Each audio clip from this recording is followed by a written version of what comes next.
My Seven Chakras, episode 104. Out beyond the ideas of wrongdoing and right doing, there is a field. I'll meet you there.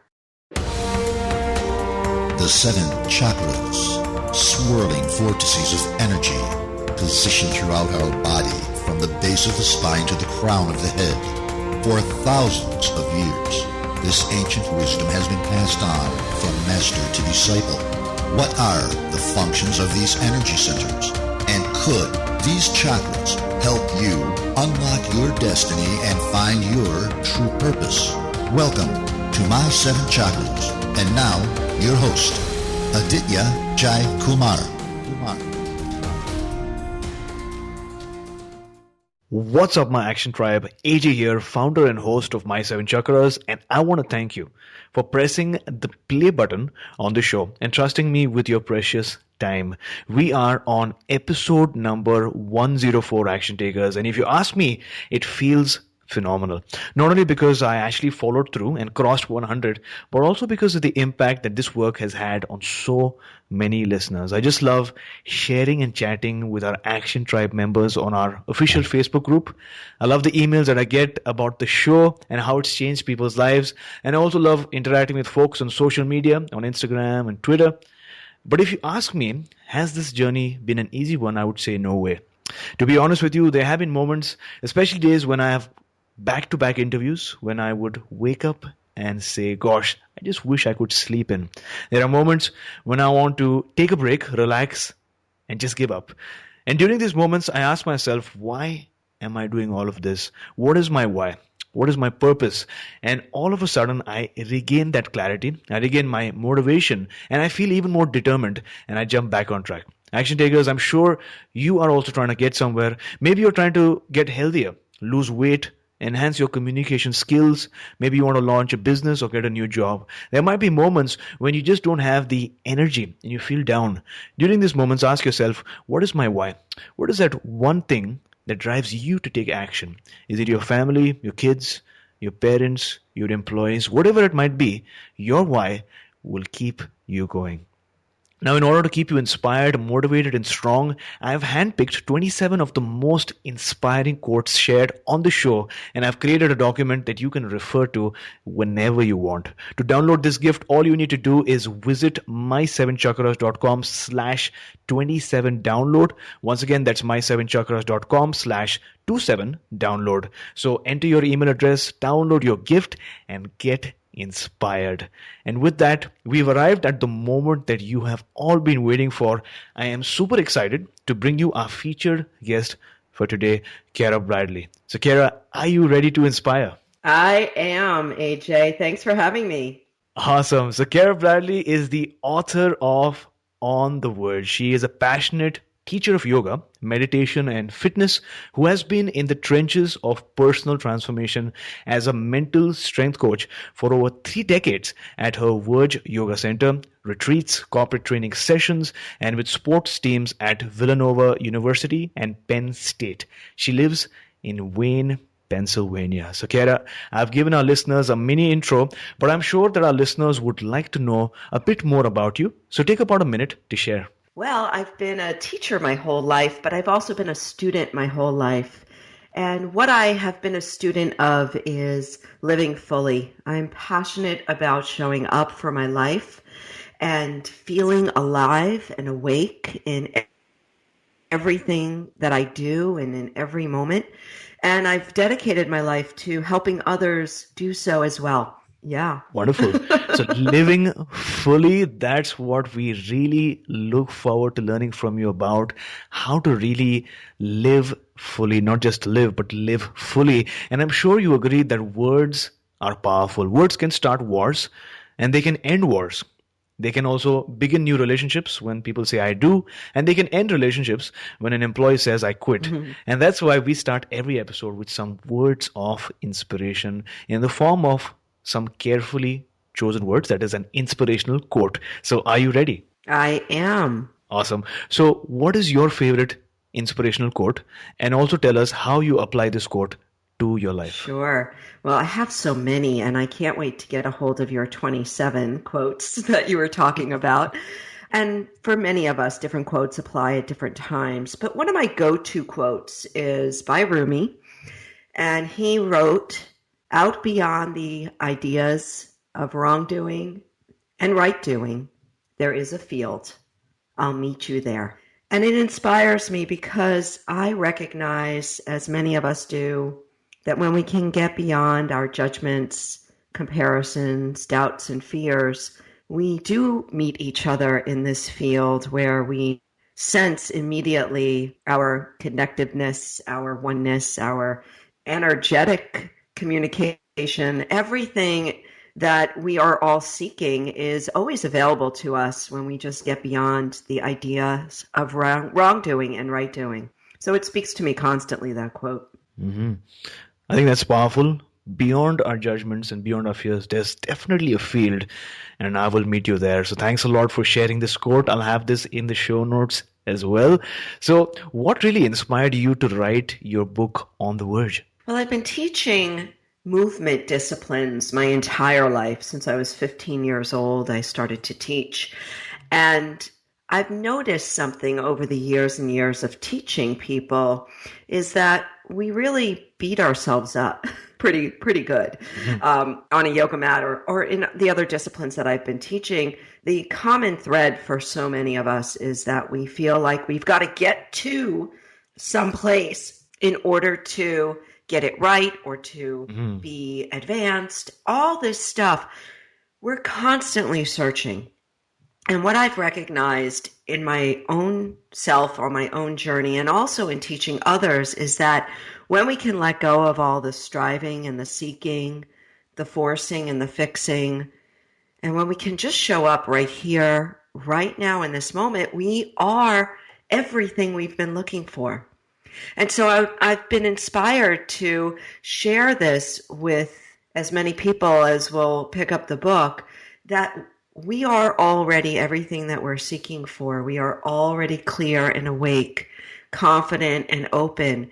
And it's really a matter of settling, stabilizing, and then shifting beyond the patterns of mind and emotions that hold us back from shining. Wonderful. So you mentioned that you've been teaching movement disciplines your entire life. At some point, you notice that we beat ourselves up all the time. That's so true. We all have goals, plans of action, and we're constantly searching or trying to fix a problem or trying to solve a problem. But as you say, we are already what we are seeking for. So it's all about maybe taking a moment to look at the magnificence within us and embrace ourselves. Is that correct? Yes, that's beautifully said. I believe that if we instead of always looking at what's wrong with us, if we could start to actually recognize the moments that are right, the moments in between thoughts, the moments in between wrongdoing and right doing, when we can actually show up on that field, or the way I put it is on the verge, we recognize our brilliance, our magnificence, as you said.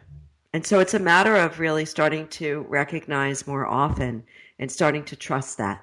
That is what is true.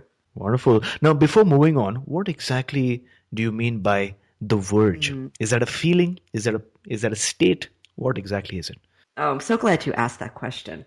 I'm going to backtrack just a little bit because the word came about from an experience my husband had when he spent some time in the Ecuadorian Amazon.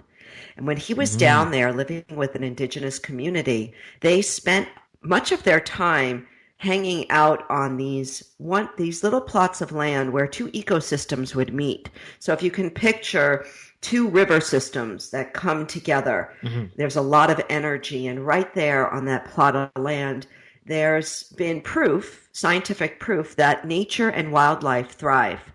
Species are at their most diverse. There's this area where ecosystems meet, where life thrives. And so when I heard that about 20 years ago, I wanted to know if there was, and this place is called the Verge. That's what it's called. And so I started to look for the verges in my life. Is it a place? Just like you asked, is it a place? Is it a feeling? Where is that one spot in my life where I thrive?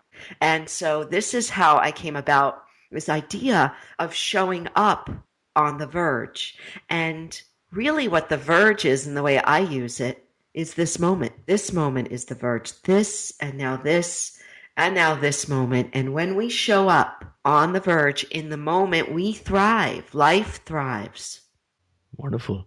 So you spoke about the indigenous communities and that they would spend a lot of time on that plot of land, the intersection between two powerful rivers. And when you said that, I could imagine that dense, wild forest, insects, animals of all kinds and all species, and a really cool environment, energetically, and also in terms of that state of peace and that state of oneness with nature, where, as you mentioned, two ecosystems meet. And you really asked our listeners to ask themselves this question: where is that one spot where I thrive? I think that's powerful. Now, for someone who's trying to get a better idea of how it feels to be like on the verge, could you give us an example of a moment when we're really on the verge during the day? Yes. Okay. Yes, that's a great question. And that's really what I write about. It's about starting to notice moments when you are on the verge, when you are present, and they're happening more than we think Sure. they are, right? So this is important. They're happening more than we think because we're so often caught up in our busy mind. We don't recognize those moments of aliveness that are already happening to us. So, for instance, this is what I point out to students all the time. Start to notice the moments when you feel bright, awake, alert, when time seems to stand still for a moment.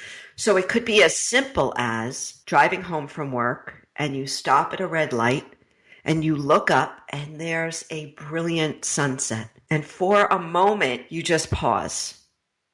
If we can start to recognize that is a moment of our life, a very important moment of our life because we're present for it. And you start to sense your aliveness in that moment. Or it could be a moment when you're hugging your child, or you glance and meet somebody's gaze, a stranger's gaze, and you hold that gaze for a moment. There are these beautiful moments all day long when we feel connected, bright, open, awake, alert, for whatever reason, and there's so many. But when we can start to recognizing these moments as being part of our lives, we'll start to recognize them more and more. They're happening more than we think that they are. So let's talk about the challenge now. Based on your experience, what are some factors or things that usually keep a person from getting to feel that moment or getting to feel that verge? Yeah, it's a great question, AJ, and it's really pretty simple, and it's so common for all of us. We are just stuck as a society, entrenched, imprisoned in our thoughts, in our negative emotions. We are stuck in this cycle of thinking and doing and thinking and doing and thinking and doing, so much so that it's just become a habit, a cultural habit. And it's until we go on vacation, right? Or we go to the beach, or we go to the top of the mountain, or we're in the woods, that it kind of snaps us out of like, wait, where have I been? So what I'm suggesting is it is a challenge to snap out, but it is so possible. And the sages have been talking about it for thousands of years, that when we can pause and recognize this breath, this moment, this sip of coffee, this hug, this rose, whatever it be, when we can slow ourselves down to start to recognize what we're experiencing, we'll get better at doing that. We can get better at being alive and feeling and experiencing life when we just start to focus our energy in that direction. So there you go, action takers. It's true. We tend to get stuck in the routine of thinking and doing in this zombie-like state. And that really stops when we take a vacation, when we go to a wonderful island, maybe a beach or maybe the mountains. But the question is, can we really take a vacation all the time? We probably can't unless we are this really successful entrepreneur or we've been endowed with a lot of money from our past generations. But the magic, as Cara mentioned, is to stop and embrace the magic of everyday life. I don't remember who this person was, but somebody says that along your journey of life, you got to stop and smell the flowers. And it seems like you're suggesting something similar. Yeah, what I'm suggesting, and one of my other favorite quotes, if I can kind of just squeeze that one in, is a quote by a Buddhist meditation teacher, Pema Chodron. And she says that we keep missing the moment that we're in. It's like flash. We keep missing our lives. And I remember first reading that a decade or two ago, and I thought to myself, I don't want to miss any more moments. I don't want to miss my life. I want to show up for my life. And so how can I learn to not miss moments? And this is really when I started to dedicate myself to meditation practices and mindfulness practices to help me learn to show up for my life more often than not, so that I'm not driving home from work and not remembering how I got home, or getting halfway through my dinner and not realizing that I just ate half my dinner and I don't remember it. Right. This is what happens to us over and over again. And so what I'm suggesting is we can actually shift the way that we experience life and not miss our lives. How about that? No, that sounds like a wonderful way of living life. And many of our listeners are trying to make a change in their lives. They're trying to learn new skills, achieve new goals, or generally become more productive. But one of the key challenges that people face is the internal mental chatter, or the busy mind that keeps them from creating. So what advice do you have for someone who's facing this type of challenge? Well, firstly, I think we all have to just admit that we have a busy mind, and that it's not completely our fault either. We've been conditioned by our life experiences, by our culture, by just the patterns of the last few hundred years to live in this busy state. And so once we can recognize, okay, I have a busy mind, and then the second important thing is to recognize you're not going to stop your mind from thinking. This was really, really big for me when I finally understood this. My mind is like a sense, like smelling, tasting, hearing, seeing, feeling. My mind will continue to produce thoughts. It just is what our brains do. It's neurologically, they're impulses, they're just going to continue to happen. So when we can recognize that, then that whole kind of a challenge or issue of trying to stop thoughts, that goes away, right? We're not going to stop our thoughts. But what we can do is we can change our relationship to thoughts. We can change the way that we receive thoughts. In other words, if you have to go to the post office tomorrow and you find yourself thinking, I have to go to the post office. I have to go to the post office. If you start repeating that over and over and over and over again, you can recognize, wow, I repeat this all the time. I repeat myself all the time. When you start to recognize you're repeating yourself, you don't have to pay attention anymore. You can let that habit come and go, and eventually we change. It fizzles out. When we stop giving importance to thoughts, they start to weaken, and eventually those types of thoughts will stop occurring so much. Does that make sense? It does. It does. In fact, Action Tribe, don't immediately get to solution mode. We have a busy mind, so those thoughts will continue. Don't try to stop them. But as Cara mentioned, we can change the way we relate to those thoughts. We can recognize those thoughts, deal with them, and then let them go. Just like a stream. Your thoughts are on the stream. They come in front of you.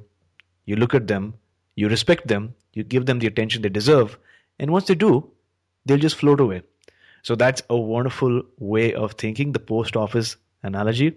And by now, I'm sure that many of our listeners have this one question on their mind. How can I have these beautiful glimpses more often? How can I be on the verge more often. Is there a powerful strategy or a technique that you'd like to teach our listeners?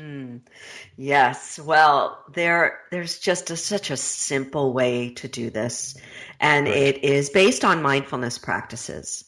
And so mindfulness, as many of us know, and we've all heard the word by now, is really a way of paying attention on purpose over and over in this moment, just showing up, noticing, noticing. So I use the word noticing. When we can start to notice where we are over and over again, we start to get really good at noticing. So I call myself a mental strength coach, and it's just kind of a cute little term I use because I teach athletes. So instead of calling myself the yoga teacher or the meditation teacher, they know me as the mental strength coach. And what I teach these athletes and what I teach many people is that we have the capacity to train our mind just like we train our physical muscles, right? So if you think about, you go to the gym and you want to get those, nice defined bicep muscles, right? When you pick up the weight and you do your repetitions. Well, we all know you can't go to the gym once and do 10 repetitions. You've got to go over and over, and you got to continue to do your repetitions. Sometimes you even need to pick up more weight or do more repetitions. So the principles are the same when it comes to your mind. When you notice where you are, that's all you need to do. Where am I? I'm thinking about the post office. I'm thinking about yesterday. I'm thinking about the conversation I need to have with my coworker, or I'm off in fantasy. When you notice where you are, that is the bicep curl. That is a repetition, right? So it's not just being quiet, right? So many people think I have to still my mind. I have to be blissed out all the time. This is what, I'm never that way. If you can start to recognize that all I need to do is notice where I am over and over and over 1,000 times, I will get better at noticing. And what happens when you notice? This is the great, great news. When you notice when you're not present, you become immediately present. When you notice that you're distracted, you're immediately right here on the verge. So we just start to notice. And that's one of the key ways to start to be able to start recognizing those moments of aliveness. Just keep noticing where you are. So I think it was Zig Ziglar who said something along the lines of motivation and exercise is like taking a bath. You got to do it often, just like taking a bath. And from what you said, it seems like repetition is so important. A lot of people try something once and then they tend to give up. But as you mentioned, after some practice, after some discipline, you'll get to a point where you'll notice that you're not present, but after that, immediately you'll become present once again. You'll get to that verge once again. Now, Cara, you are a former pro skater, a mental strength coach, and you also run a yoga and meditation center. So I know that you're all about becoming and staying healthy. Is there a health tip that you'd like to share with our listeners? Yes, and that it's very simple. Whatever it is that you feel that you need to do, whether it be to get more sleep or drink more water or get more exercise, whatever it is that you feel like you need to do, my advice is to start small, stay steady, and build from there. Too often we take on a new regime like, with pom-poms, like cheerleaders, and only to very quickly put down those pom-poms and walk away. If we could just allow ourselves the ability to take on a new skill or a new discipline slowly, I have found in working with a lot of people and also with myself, when I can start slowly and small, but stay steady, that's key. The consistency is more important than anything. So for instance, when I opened my yoga studio 12 years ago, the norm in the industry then was 90-minute classes. Mm-hmm. And I had 2 little kids. I was a busy entrepreneur, yoga teacher, mom. And I said, you know what? We're going to offer some 1-hour classes. And I remember some of my friends that were yoga teachers and owned studios, they said, are you crazy? You need 90 minutes. It's not really a proper practice unless it's 90 minutes. And I said, well, you know what? I'd rather have people come 3 days a week for an hour than 1 day a month for 90 minutes because 90 minutes is a lot of time. So I've learned over the years, even with teaching meditation, when you can start small but stay steady, you're much more likely to stick with it and build and extend and expand your practice. So start small, stay steady, and build from there. We'll have this powerful tip in the show notes. An action tribe. To access the show notes for this episode, visit my7chakras.com/104. That's my7chakras.com/104. Bad times have a scientific value. These are occasions a good learner would not miss. This is a powerful quote by Ralph Waldo Emerson. Action takers, I know it's never easy to face, tackle, and overcome a challenge, but when you look at a challenge the way a scientist conducts an experiment, you realize that there is no failure, only learning moments. And as you know, the more learning moments and challenges you have, the closer you get to a breakthrough. Again, I know it's not easy, but if you had to try a different approach, as Mr. Emerson once said, become a student of life. Don't miss on such opportunities to learn something new and get closer and closer to your victory. And speaking about challenges, Cara, take us back to a time when you faced a major challenge. How did you look at the situation initially? And then how did you overcome it? Well, I know that any entrepreneur can relate to this, that having employees and customers in a new business is a challenge every single day. True. And so when I first started my business, and my yoga center wasn't the first business. My first business I started when I was 19. So I've had many, many businesses, but this was my first business where I had a number of employees, and now we're up to about 50. So there's a lot of people, personalities to deal with. And when I first started my business, I think it was a very big challenge for me to open up this business that was a yoga center, right? So it's all about well-being. It's all about consciousness. It's all about being one. But yet I had to still run a business. I had to pay a lot in rent.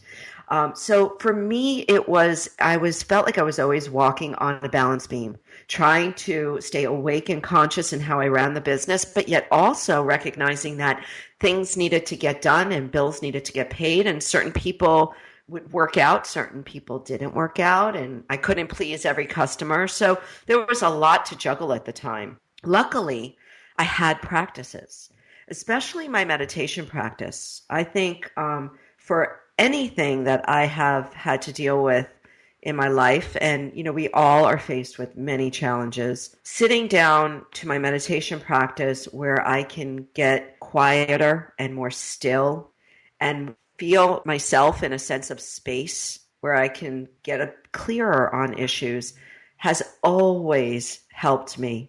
I find that when I'm able to settle my mind and calm my nervous system through meditation, especially, I always know the answer. The answer is just right there, right in front of me to see. So I hope that answers the question. It does. It wonderfully does. And in fact, looking back now, in just one sentence, what is it one major life lesson that you'd like to share with our listeners? I think it is before you speak, is to pause before you speak, or to send that email. For me, it's the pause is standing or shifting onto the verge into the moment. And in the moment, we always know, when we're clear and calm, we always know what we need to do. I know that was more than one sentence. No, that's wonderful. I was just taking a pause to remain calm before I responded. So you mentioned that when you first started your business, a yoga center, you faced the dilemma of, how do I ensure that I run a conscious business, but at the same time take care of day-to-day operations? And that's something I think a lot of our listeners might face or are currently facing as well. Because definitely it's a thin line that you got to walk, but you had the key. The key to you, the solution was getting back to the basics and meditating and just being mindful. And you had your solutions come, and now you've done that, you've been there, and I'm sure that a lot of people seek inspiration from you in terms of starting a holistic business, starting a yoga center, and really inspiring people around you. So thanks a lot for sharing your story. And listeners, This show is all about building your awareness about what is out there to learn and to increase your knowledge about the possibilities. And while it's important to take massive action towards your goals and dreams, sometimes it's important to stay in stillness and to listen to the gentle swoosh of the leaves, or the chirping of the birds, or the trickling of the water down a stream.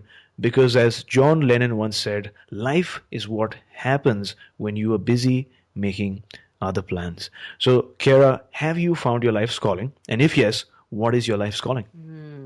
Yes, it's a wonderful question and a great question to sit with. Thank you for asking it.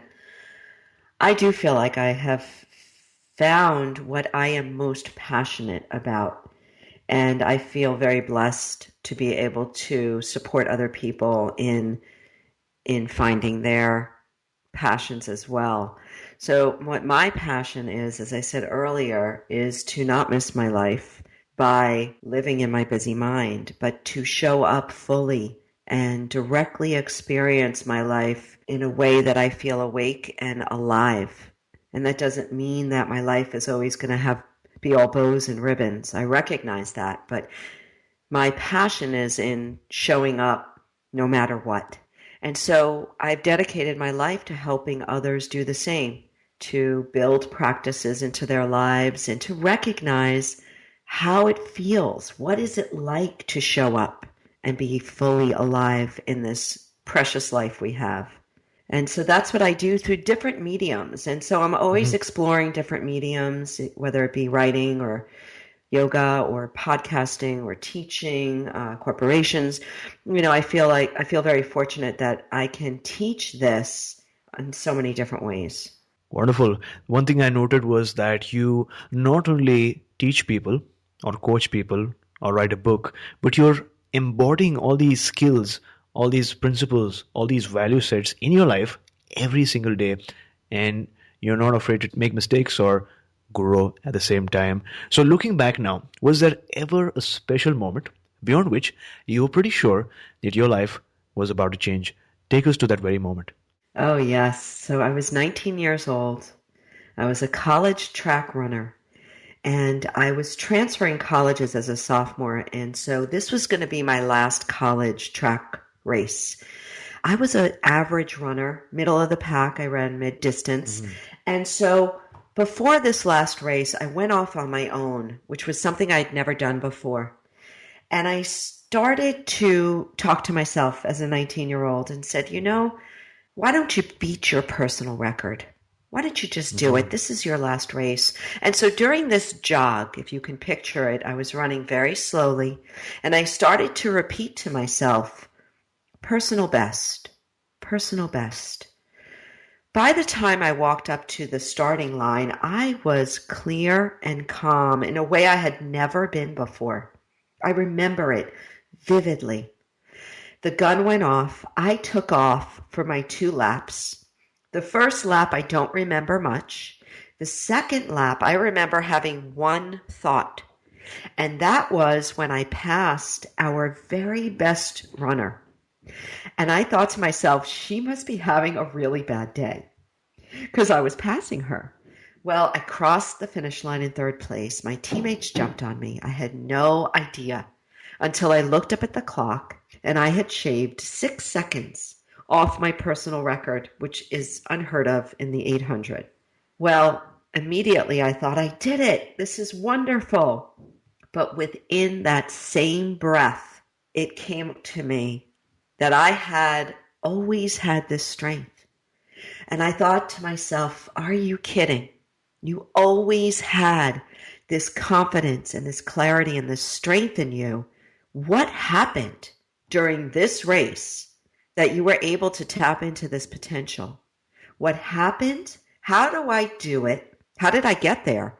And how do I do it again in every area of my life? And so I knew in that moment my life would never be the same. I knew that I had tapped into a sense, a state of potential that had always been there.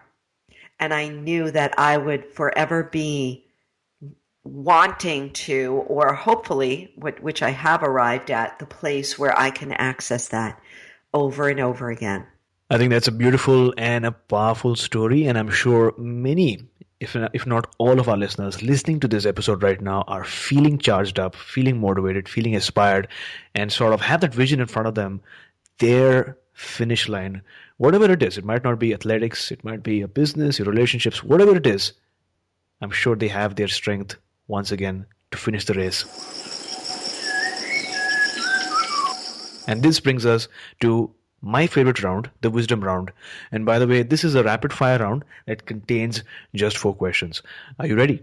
Yes. Great. So what is the best advice that you have ever received? There's going to be a problem every day. So when it arrives, just greet it. And that way you don't get too wrapped up. Great. Name a personal habit that keeps you strong. My meditation practice, without a doubt. Awesome. So what's your morning ritual like? What do you do during the first 2 hours of your day? I wake up very early. I put a pot of coffee on, and I usually journal for about 15 to 20 minutes. I read a book that's often a spiritual book, inspiring book, and then I sit down. I usually meditate about 20 minutes to a half an hour. And so from that point, I feel ready. I feel balanced, clear, and ready for my day. And it's either starts with some physical exercise or I go off to teach a class. Wonderful. So what's the most powerful book that you've ever read and that you'd like to recommend for our listeners? Gosh, that's so hard because there's so many. I think one of the most life-changing books for me was called Total Freedom by Krishnamurti. Got it. So we'll add all of this in the show notes. And Action Tribe, to access today's show notes, visit my7chakras.com/104. That's my7chakras.com/104. So Cara, thank you so much for joining us today. Before you go, tell us one thing that you're grateful for and tell us the best way we can find you. Yes, thank you. Just grateful for my ability to wake up. I am grateful that it happened in this lifetime and that I'm able to share it with others and help others wake up as well. And I can be found at my website, www.carabradley, and that's Cara with the C, carabradley.net, not com, .net. And I also have an app, a free app called On the Verge, which is the name of my book. And I have practices on the app, both guided meditation practices and some video yoga practices. So there you go, Action Tribe. As you've heard in this episode, skills, techniques, strategies are awesome. But unless you have that state within you, you'll not accomplish a lot. Once you have that state within you, you can use it in many different aspects of your life. But once you have that state, you can learn those skills, you can get those strategies, you can ask those questions that can ultimately lead to that transformation. That state of being, feeling on the verge is something that you really need, require, and deserve. And I'm holding the book right now in front of me, On the Verge, one of the most beautifully designed books I've seen. I love the explosion of the colors. I do too. That's there on this book. Yeah, because as you know, I'm the founder of My 7 Chakras. Yes. We love colors here. Yes. And it's I love this. And I always look forward to learning more about how I can be on the verge. So listeners, if you want to learn more, carabradley.net. We'll have the link in the show notes as well. So jump on there, learn more, download the app, and take action to changing the way you look at things, changing your energy, changing your time, changing your relationships, and making that transformation, that human revolution that we speak about in every show. And before we end today's episode, make sure you also download your gift for listening to today's episode 27 of the most powerful quotes shared on air, a document that you can have handy whenever you need that dose of motivation or inspiration. To download your gift, visit my7chakras.com/27download. That's my7chakras.com/27download. So Cara, thank you so much for coming on our show today, teaching us how to get on the verge and taking us one step closer to a human revolution. Thank you, AJ. It's been a pleasure. Thank you all. You were listening to My 7 Chakras. Go to mysevenchakras.com. Download your free gift, get inspired, and take action. Transform your life today.